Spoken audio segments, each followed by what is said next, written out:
Hello, everybody. Welcome to another episode of Jupiter's CROCK here on the Outpost Unknown YouTube channel. We're running 15 minutes late because some diva has become the new Rachel. So I introduce Ronan as the new Rachel. How are you, Ronan? Well, that's shit to do. Deal with it. Okay, well, we do. We do have to deal with it. Yeah, you do. And, of course, our humble... I don't know what I'm going to say. Spartacus. Spartacus is here. Yes, it's getting harder and harder to keep track of these episodes because I have to watch them in bulk to accommodate someone's fucking schedule. Yeah, you do. Think about that.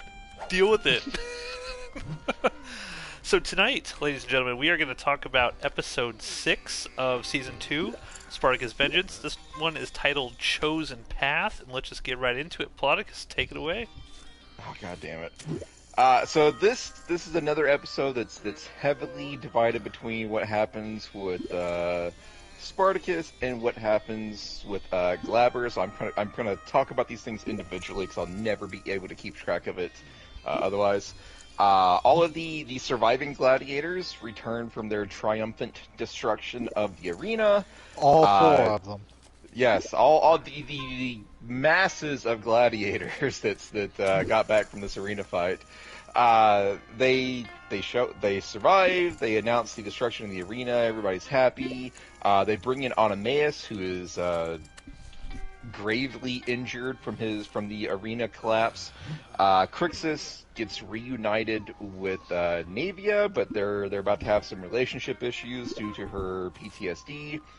Gannicus is there because he wants to make peace with Onomaus, and the blonde slave girl whose name none of us know, she asks, "Hey, what happened to Raskos?" And she's told, he died in the arena, like a gladiator should. And so let's go ahead and get her story out of the way first. She was sleeping with Raskos because she thought it gave her protection and some sort of higher position within this group.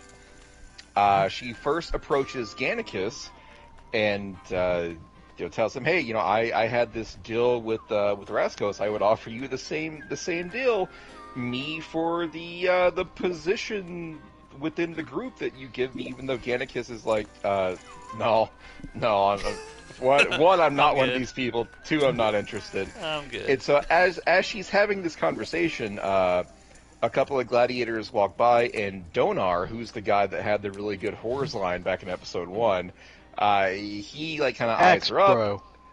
Axbro, Donar. He eyes her up, and you find out later that they fucked because when he's coming back from hunting or something, she goes up to him and is like, "Hey, basically I'm your girlfriend now. Let's go do stuff together." And he's like, "What the fuck? I had my fun with you. I'm not interested anymore." Shockingly, they didn't show any sex scene between them, right? Because I was a little confused by that. I was like, "Oh, did they actually have sex? Did we ever see that in a previous episode?" Or yeah, we never see it because that's weird. Because they show everyone else fucking in this show. Yeah, maybe they didn't have. Maybe that was another thing that was cut in this condensed season. Maybe he was like this fucking poker hand. Yeah, maybe he was like, "Oh no, I'm not getting naked." Yeah. Maybe. Anyways. Oh man, that guy beat us. Yes. Fuck. Yeah, I was like, what am I doing in this poker hand? I don't know, but whatever. I Fucking lost all Gandhi that money. beat us. God damn it. Well, don't know what you're gonna do with that comment, Matt. Anyways, he looks exactly like Gandhi. That's great. Donar had sex with blonde slave girl once. It was like, I had my fun. I'm not interested. Like, I'm not committed to you after fucking you once. And she's very upset. And she talks to Mira. And Mira is like, maybe you should figure out your own path in life rather than fucking gladiators because you think it gives you some sort of position. So we're gonna see how that bites everyone in the ass later on in this episode. Epic foreshadowing. Yes. Crixus is reunited with Navia, but they go to have sex, and Navia can't handle it because she is very highly traumatized from what happened to her leading up to her getting thrown in the mines. She becomes suicidal at one point, and Crixus is very concerned about her. but there's nothing that Crixus can do, and Crixus, there's a couple of scenes with the two of them, but Crixus, she's suicidal, or that's what Crixus thinks, and at one point, Crixus is like offering any solution he can. We'll go away from here, I'll protect you, whatever you want to do, and she's like, no, I don't want any of that, and Crixus is like, what the fuck, like, she's like, I'm a different person, that person you knew is dead and gone. Yes, she's gone full Darth Vader. Well, Darth Navia tells Crixus, or Nixus, that's their couple's name, like Bennifer. Navia is just like not responding to anything that Crixus offers her, and Crixus is finally like, "What do you want me to do? Do you want me to just sit here and watch you fade away? Do you want me to just like stand by while you kill yourself?"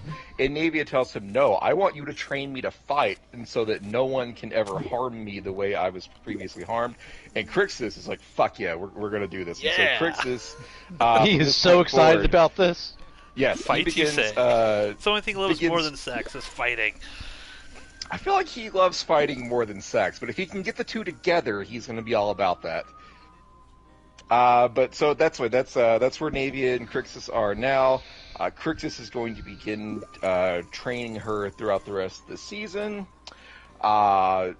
Spartacus really, really wants Gannicus to join their cause, and Gannicus is not interested. He makes it very clear that I am just here to try to make peace with Oenomaus, and then I am leaving. Gannicus is awesome in both of these episodes we're going to talk about tonight. I love that Gannicus, he's just looking, he's like, you guys are all going to die. Like every last one. You're all going to die. Gannicus does not believe in this at all, but to try to get Gannicus, bring him into the fold, Spartacus invites him out hunting, and so Spartacus basically like spills his life story to Gannicus, like, hey, Glaber killed my wife, and now I'm very anti-slavery, and we could use your help. And Gannicus is like, you're scaring away the fucking deer, and just shuts him down. Gannicus is not interested at all. I love when first he's like, wait a minute, you're doing this for a woman? You're letting all these people die for a woman?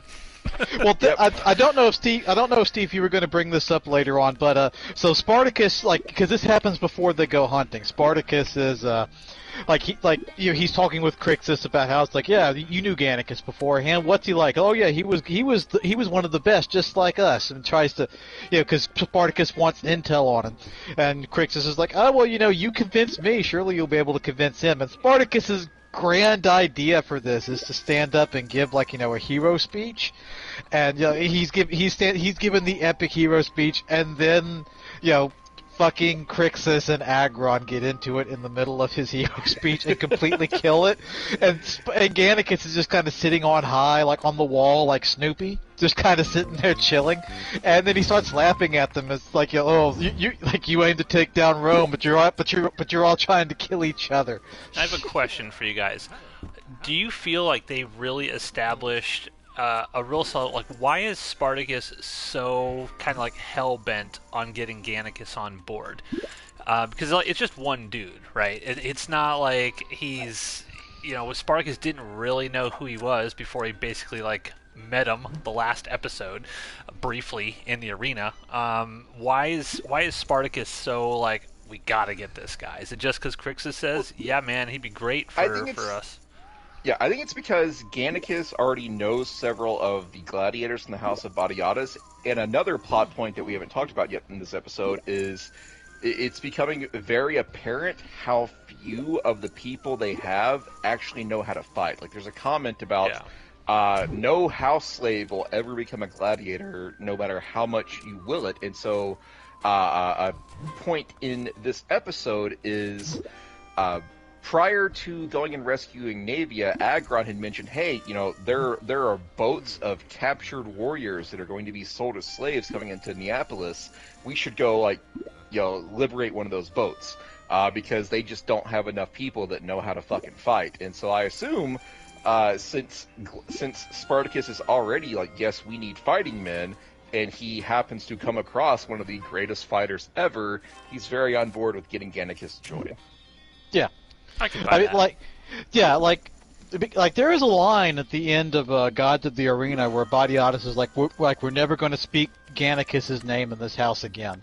So I don't like we have no evidence to believe that at any point in season 1 somebody told Spartacus off camera, of course, about Gannicus. Which I mean, we know the real world explanation. It's because they hadn't written the character into the show at that point, so they couldn't mention him. But at the same time, like that's probably the reasoning for why Spartacus doesn't know who he is or how good he is. But I guess the fact like Crixus could tell him, oh yeah, he stood a champion like us, and so like Spartacus and Crixus are like the two, like they're the main killing machines. Like each one of them is worth like 5 of another soldier, so that's what they need. It's like, oh well, this guy's like we're in desperate need for it. But so it's just really desperation. Historically speaking, this is what they ended up doing. They would liberate slaves, they would liberate soldiers, like people who were captured, like prisoners of war, and they would also go for shepherds, because historically speaking, shepherds were one of the very few class of slaves that were allowed to carry weapons, and were more or less left alone because they had to be able to fight off bandits and wildlife and stuff. So that's what historically that's what Spartacus went for, were shepherds and prisoners of war. Continue. Okay, thank you. Professor Ronan over here. There's a couple of plot points. One is which they have a map to Neapolis, and they have plans in place to go and capture soldiers that Romans have captured in their various wars going on. And Agron and Spartacus, everyone thinks that these people were they were fighting the Romans and they were captured by the Romans. They will be very eager to join our cause if we go and rescue them. But those are plans for the future. Ronan mentioned the fight between Agron and Crixus. Spartacus is giving his big speech to try to rally the crowd, but really to kind of catch Gannicus's attention. And Agron walks up to Crixus and is like, "Oh, isn't it so nice that Navy is back?" And Crixus says, "Yep, that's great. I won't forget that you rescued me from the arena, and so you're letting me be with Navia again. I also won't forget that you fucking abandoned her to the mines," and they get into a fucking fight. And Spartacus is just, his speech has been ruined, and so he's like, "What the fuck?" He goes to Crixus and says, "Hey, I know he was gonna condemn your girlfriend to death and torture in the mines, but we're past this, right? That's old shit. Let it go. Crixus, stop living in the past." But Crixus is like, "No, I still got some hard feelings about that. You're gonna have to fucking deal with it." Well, he should. Yes. Hashtag Agron was right. Automaeus has woken up. And so Gannicus goes to speak with Automaeus, and Gannicus tries to tell him, basically, yes, everything that you heard about me and your wife was true, but I need you to know that at the end of the day, you were her love. She chose you, and Automaeus is not having this at all. He basically tells Gannicus, "You're a piece of shit. I thought you were an honorable man." As well he should. "I thought you were an honorable man, and clearly you're not." And Gannicus is like, "Yeah, I agree with everything you're saying. I was very wrong. But I've said all that I can say. We've had our words. And so now I'm going to leave." Now, before this, when they were talking about plans for Neapolis, Gannicus walks up to them, and he's looking for wine, but he also notices they have a map. And so Spartacus and Agron and Mira, they kind of try to hide the map because they don't want Gannicus to know their plans yet. And Gannicus is like, "Unless I can drink that, I don't care." But this is important because later on, the map goes missing. And so you hear a commotion out in the courtyard, and all of the slaves and gladiators are freaking out because the map as well as all of their money are gone. And that just happens to be the time that Gannicus is about to leave. He has said his piece to Automaeus. He's made as much peace as he can make with the man, and so he's going to leave. And Spartacus is like, the other day you were looking at this map, and now the map is gone, and now you're trying to leave. That's a little suspicious, and so they end up fighting. Gannicus is innocent. No one knows this yet, but Gannicus didn't take the map.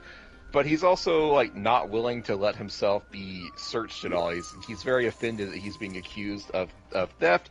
And no fucks given. He does not bow at all to the authority of any of these people. Just they are less than nothing to him. So when they tell him to stop and let us search your stuff, he laughs it off. He's just not threatened or gives no shits about any of it. He's like, you're gonna lead them all to death today, huh? That's what you're gonna do? All these people are all gonna die right now? Is that what you want, buddy? And so Gannicus and Spartacus go to fight. And Spartacus tells everyone, back off. This is between me and Gannicus, so they are about to have a one-on-one fight. When Spartacus gets a second sword, Gannicus recognizes his fighting style, and he has this great line. Because Spartacus says, "Yes, I was taught this style by Oenomaus," and Gannicus says, "Stand down," or something like "accept this final lesson." Gannicus is not afraid of Spartacus whatsoever.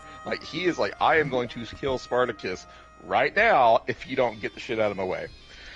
So Gannicus and Spartacus start fighting, and while this is going on, Mira notices that nameless blonde slave girl is discreetly walking away.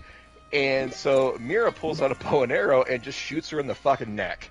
And Mira is whoops,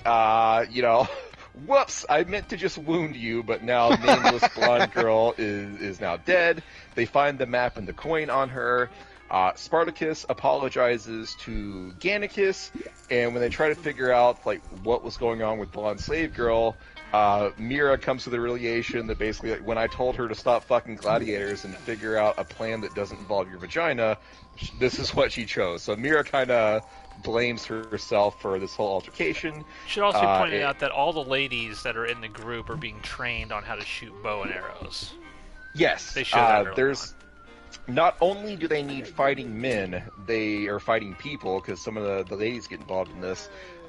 They also need weapons, and so they need fighters, they need weapons. In the meantime, Spartacus tells everyone to make weapons out of sticks and stone and whatever the fuck you can find in nature. And is it Lucius? The Roman old guy? He knows how to shoot a bow and arrow, and so he agrees to train people on this. And so Mira is learning to shoot a bow and arrow. Agron gets into a little pissing contest with them, Agron's laughing off the idea of using bows and arrows. Bows and arrows don't mean anything in the arena. And he's like, well, can you forge a fucking sword from a tree? You're like, no, you can't. Yeah, so that's what's happening with the Spartacus and Gladiator side of things. So anything else that we need to chat about with that before we talk about the Glaber side of the episode? That seems about right. Everybody is super happy when Oenomaus wakes up. And they're like, yeah, man, Oenomaus, you're back. Crixus is like, man, we're going to kick some ass with you on our side. And then he proceeds to not kick much ass. The end. Well, he doesn't even wake up until the next episode. Yeah, I'm about to say, that's the next episode. Whatever, I'm getting mixed up. I watched him back to back. Shut up. He woke up in this episode, but he doesn't stand up and do anything until next episod. God, anyways, Jesus. This is me in the future. A tease for the next episode. Yes. Let's talk about what's happening with Glaber and his side of the thing. Alithia's life is pretty much ruined. At the end of the last episode, all her plans to basically break up with Glaber and marry Brennius have fallen apart. Glaber basically, forces her to pretend that he cares about all of this. He's like, he says something like, "I will have you play a dutiful wife in public," but he doesn't give a shit. He's enjoying all of this power that he now has over Alithia. Well, basically, he tells her, he's like, you better guard that baby growing in you with your life, otherwise I'm going to kill you. I won't have any use for you at that point. The only reason she is alive is is because of the baby inside of her, and Glaber is not shy about letting her know this. Asher is 40 goats. Yeah, basically, like, there's a reading of, like, the will, and, like, this guy is talking about all of the livestock that Alithia's dad owned, and Glaber says, sell all the livestock and put all the money, which would have been like 9,000 denarii, post it as a reward for Spartacus, and the will reader is like, you actually don't have the power to do that. Like, technically, the baby is the heir to Alithia's dad's fortune, not yours. And Glaber's like, I don't care, do it anyway, leave. I don't know if a Praetor has that ability, but maybe he does. I don't know. He says the rules have to be bent for greater cause, but what he really means is do it anyway, leave. We see Asher. Asher is kind of talking shit to Glaber. He's like, look, man, I told your buddy Marcus, you're no match for Spartacus. You can't fucking handle it. They're gladiators. One gladiator is worth 3 of your people. And Glaber's like, you know what? Fucking prove it. And so he gives Asher a sword, and Asher is set to fight 3 of the Roman soldiers. And it's not looking good for Asher at the beginning, but he pulls it together, and possibly for the first time in the series, he actually, like, wins a fight. Legit, fair and square wins the fight, yeah. Yeah. He won the fight. He did throw the dirt in that one dude's eyes. Yeah, he cheated to win another fight, but like this was a 3-on-1 match, and he beat the shit out of all of these guys. So good job, Asher. And so Asher like beats up Glaber's new second in command, and he tells Glaber, it's like, and I was the weakest. Like, I was the lowest among the Brotherhood, and I still beat 3 of your men. And Glaber tells him, if only I had an army like you. And Asher's like, you know what? I think I can make that happen. And so Asher leaves to assemble the Asher Force, and it's fucking awesome. Asher Force is great. Before this, though, before the Asher Force, we get this very uncomfortable scene between Asher and Xena, because Xena is very upset. Bad things happen. Yes, Xena is very upset that Asher told Glaber about the abortion juice. That was not Xena's plan. Abortion juice. Xena wanted the baby to be born even after the attempt to abort it, and she would use that it's a sign from the gods that that this baby was supposed to be born, because Xena is kind of baby crazy at this point, and telling Glaber about any of this was not part of the plan, and so she slaps Asher and is like, you will never fucking defy me again. And Asher's like, oh no you didn't. And Asher tells her that, like, I have all of this blackmail material on you. Like, at any point in time, I can go to Glaber and tell him that all of your proclamations about the gods were bullshit, and I was basically working behind the scenes to make all of this happen. And oh, by the way, then Asher assaults Xena, and it's incredibly uncomfortable. I'm moving on from that scene because Asher is going to go assemble the Asher Force. I mean, he turns into a deliciously evil villain at this point. This is where he really becomes, I think, what Ronan was mentioning, the villain of this season. This is the episode where that really comes to fruition. Yeah. I mean, Glaber just does not have the chops to be the villain for this season. Asher does. I still like Glaber, but I agree. Asher is better, but I still enjoy Glaber a lot. But at this point, Asher has pretty much established himself as Glaber's go-to guy. And so he goes out to assemble the Asher Force. I don't think we get names for any of these people except a guy named the Egyptian. He finds in like this fucking pit. He recruits like several people from like bar fights and whatnot. But the star of the Asher Force is the Egyptian, who's this just giant hulking motherfucker that we're gonna see in future episodes. Also, what's going on with Glaber? Well, he tries to convince Seppius again to join his cause. Join our armies together, and together we will stop Spartacus. But Sepius is like not interested. He kind of feigns interest, but then he says, "You know what? I'm not going to shake your hand and agree to this now. I'll tell you tomorrow. You can fucking wait a day because I don't care about you." And Glaber is This was a wise decision. Bad idea. Yeah, Glaber is not happy about this, and we're going to see how this pays off later. Meanwhile,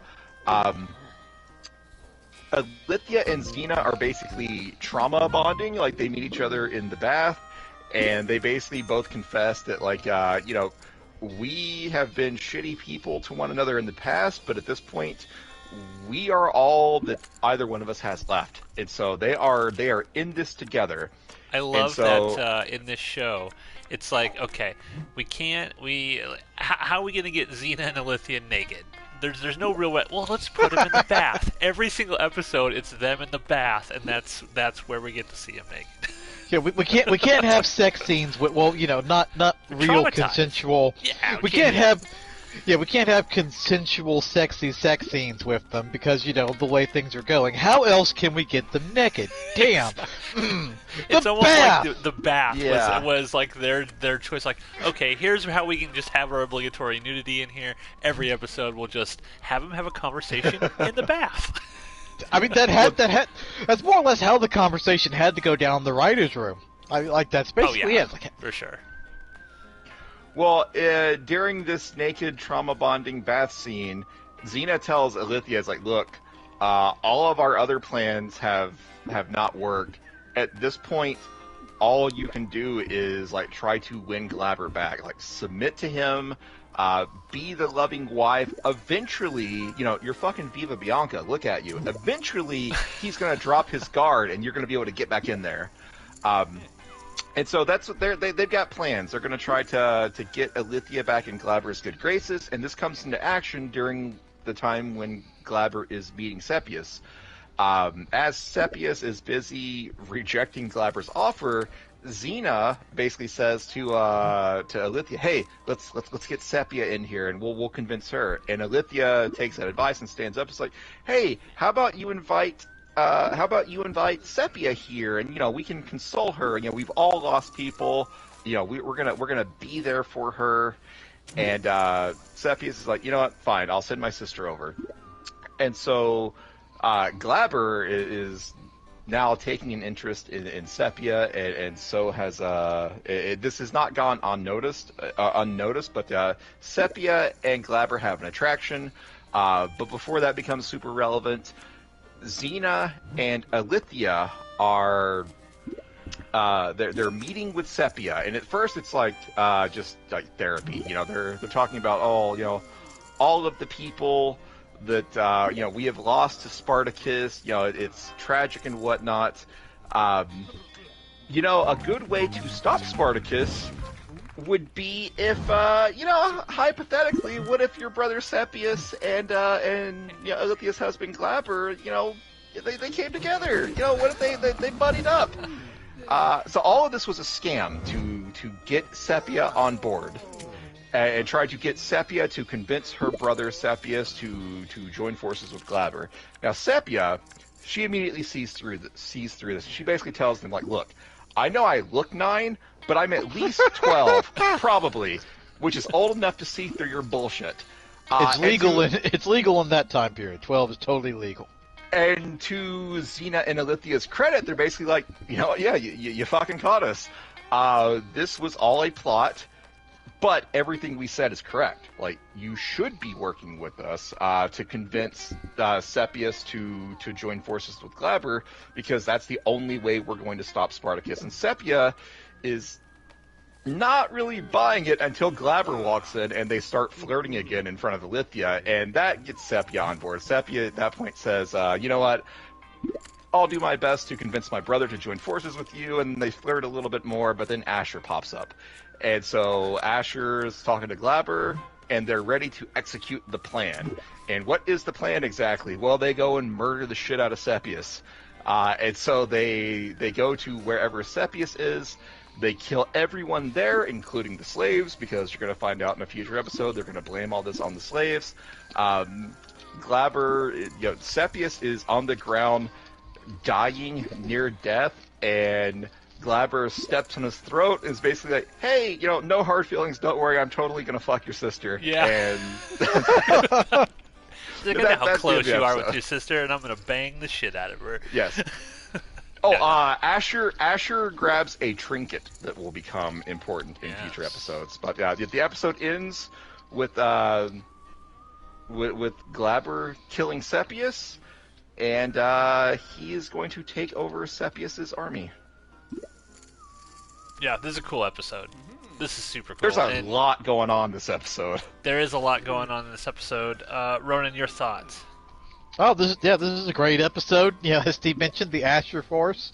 That's a great concept. It's like, because the first season does establish that, Asher is the special ops, operate from the shadows, broker kind of guy. And this season expands upon that. It's like, okay, let's give him a little shadow strike force that he gets to command to do cool shit in the background. Asher Force. And it also gives Glabber's side a much needed threat. You can believe these guys could possibly take down, like the Gladiator Force, because it's well established that the Roman soldiers are just nothing. You see them have a conflict with the gladiators, and you just don't care. Whatever, fuck it. They're cannon fodder. So this gives Glabber's force, when they're in the coming battle scenes. It gives you, the audience member, some form of, oh shit, we know the Egyptian is badass. We know the guy with the shit on his face who's just in the background. We know he's a face guy. Well, there's tattooed face guy. That's the first guy that gets introduced, which you would think means he's going to be important.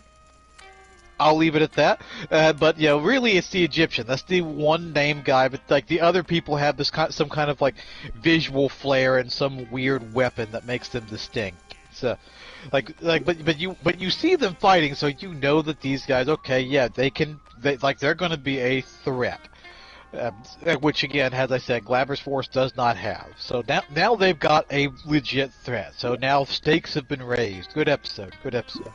Yeah, I think my favorite part of this episode is actually all the Gannicus stuff, because I love that they didn't immediately turn Gannicus and be like, okay, yeah, I'm going to join up with you guys. Let's take a minute to acknowledge that guy's sweater. I just want to acknowledge it real quick. That is a great sweater.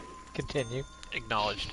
And I love the fact that he's just he gives no fucks about any of these individuals. I did think there was a moment. I think it was in this episode. Is it this episode where Gannicus has that sort of one-on-one, heart-to-heart with Crixus, where Gannicus brings back the boar or whatever, and he's like, "Dude, you need to take your woman, get the fuck out of here.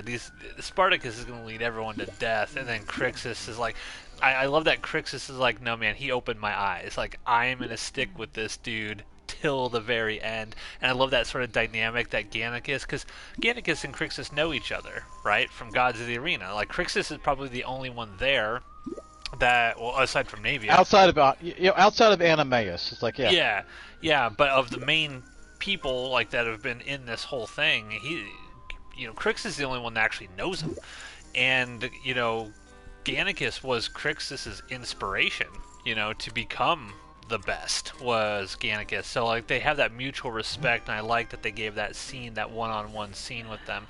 And Gannicus even acknowledges, because he's like, I've heard many stories of the undefeated Gaul. So it's he got good enough to where even Gannicus was like, yeah, bro's good. That's awesome. Oh yeah, and he mentioned something about he's like, well, when you fall, I'll mourn you as a brother or something like that.